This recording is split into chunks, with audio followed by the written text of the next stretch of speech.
Hello, this is Mark Smith with Family Tree Counseling Associates, and I have with me today Steve Cooper, who is one of our best and most productive therapists. And the role I'm going to play today is facilitator, and I've got some questions for Steve.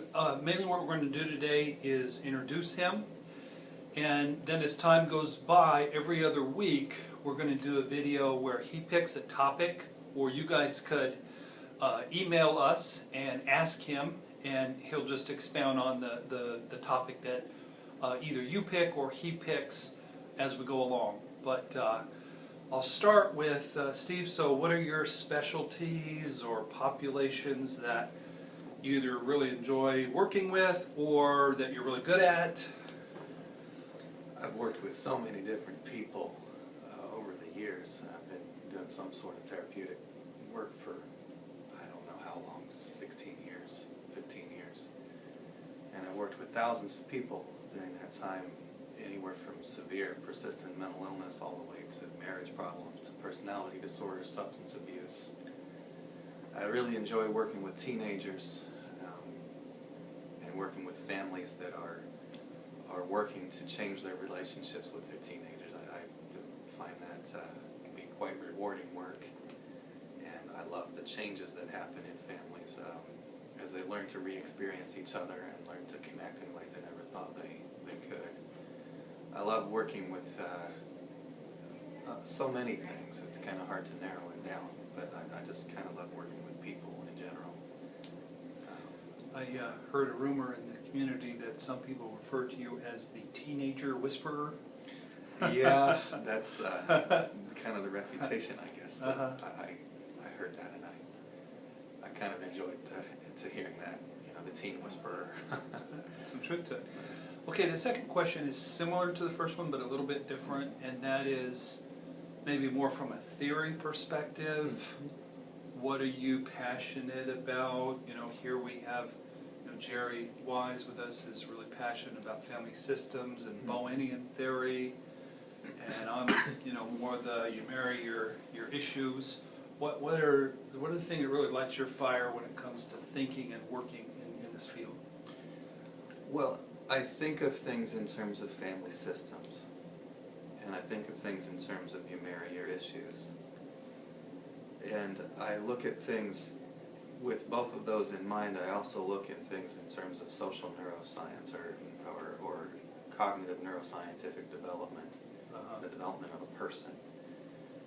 But I put all of that into the realm of what in psychological theory would be existential development.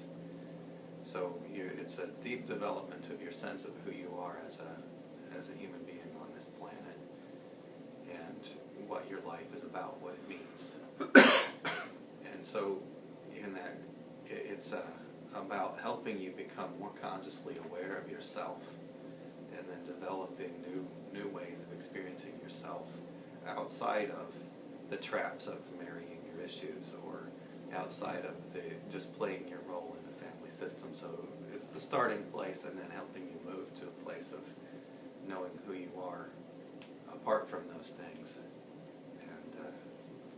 getting in touch really with how powerful you can be as an emotional being on this planet. Cool.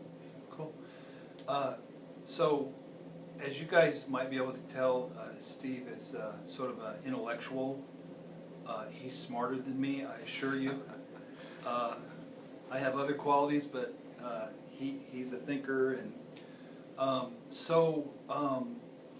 what is it that, from your either educational or family background, why did you become a therapist? Why did this field seem intriguing to you? To respond to the first comment, I do tend to study things a lot, and I study religion, I study neuroscience, I study psychology.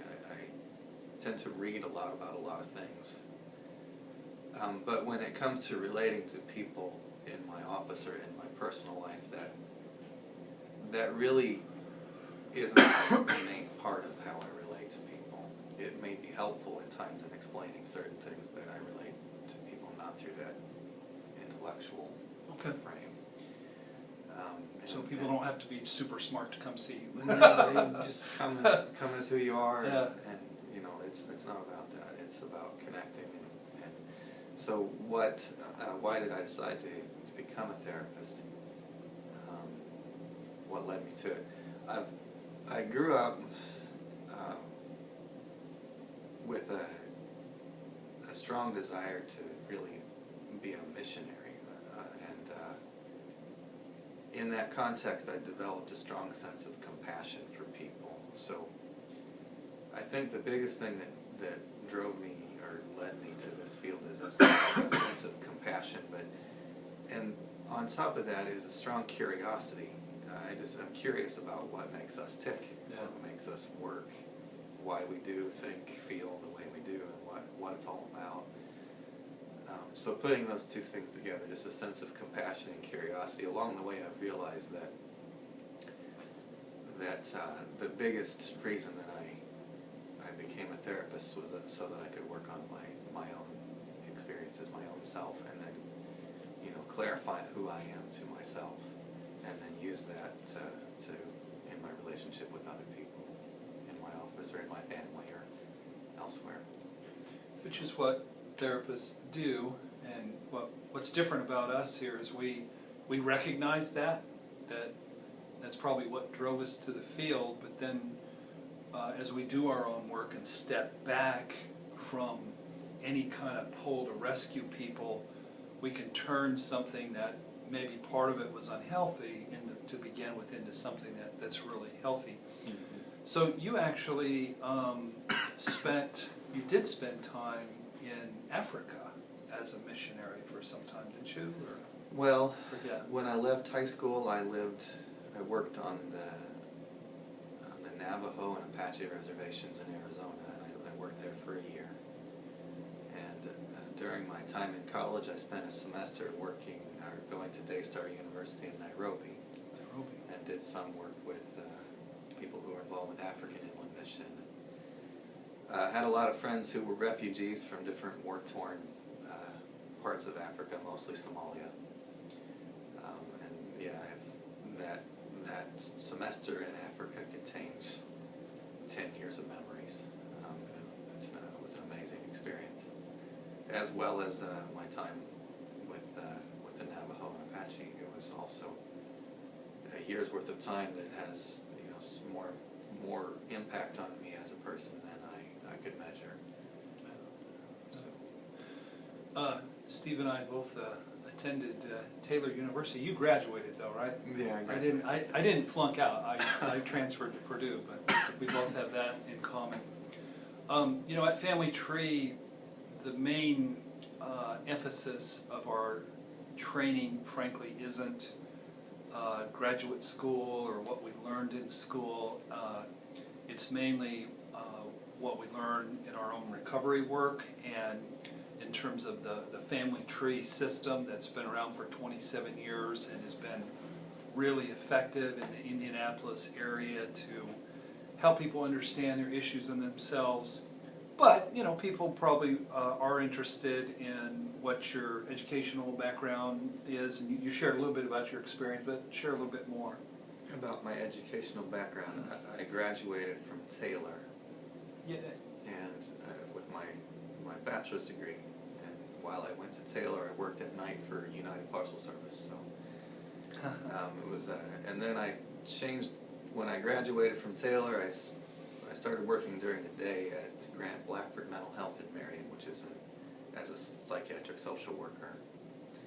I worked there for 8 years. During that time, I went to school at night at Ball State and got my master's degree. So the combination of working with psychiatric patients in the community and going to graduate school and then supervising under so many psychiatrists and therapists at the mental health center, and working with some very intriguing people. I learned so much during that time, and it really took in everything that I thought I knew, and I threw it in the wastebasket started having to rebuild from scratch. And learned so much about people. And having so many psychiatrists or therapists as supervisors helped me to see so many different perspectives, and really think about an issue from so many different directions.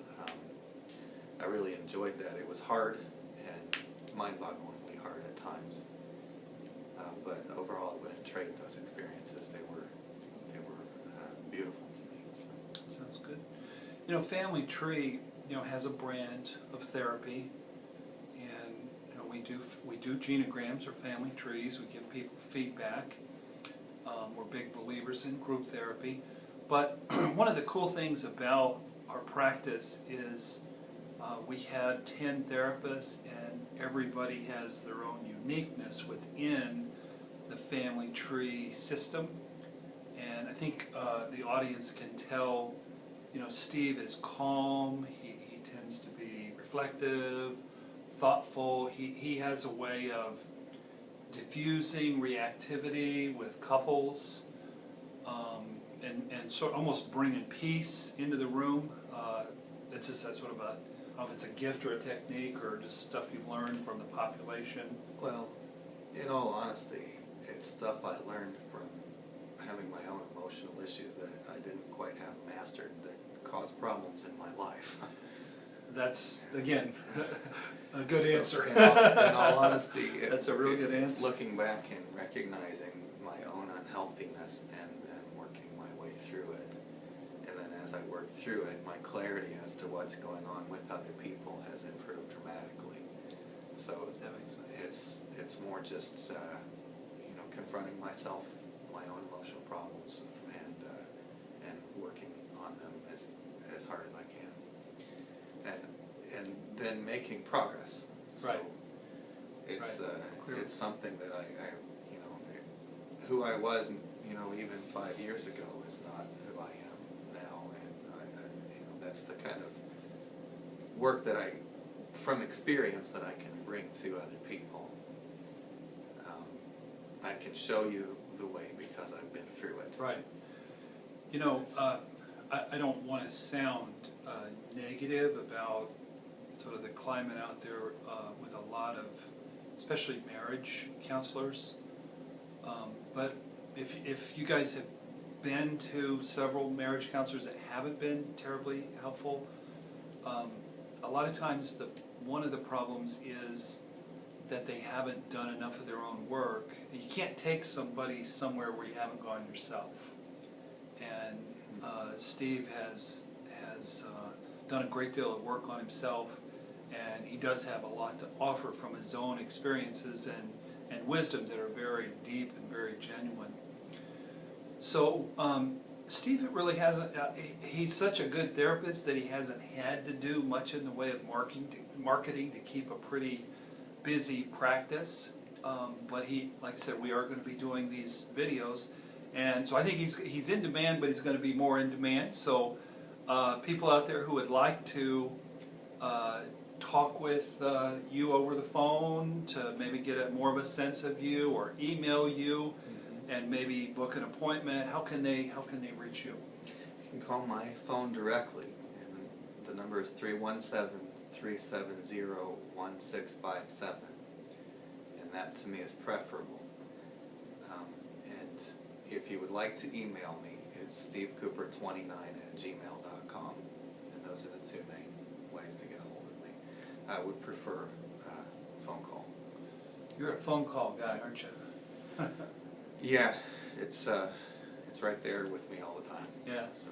Yeah. Well, this is Steve Cooper. He has a great deal to offer. He has some openings in his schedule right now. We're going to be back with you every other week with really interesting and pertinent topics about recovery and brain science and family systems and just how Steve works, because I think you'll be intrigued. Even if you live in another country or another state, we also do therapy over Skype. So if somebody in Connecticut or California seem to sort of resonate with Steve, you can set that up with him as well. So Steve, thank you for sitting here and sharing with the people, and we'll see you in a couple of weeks.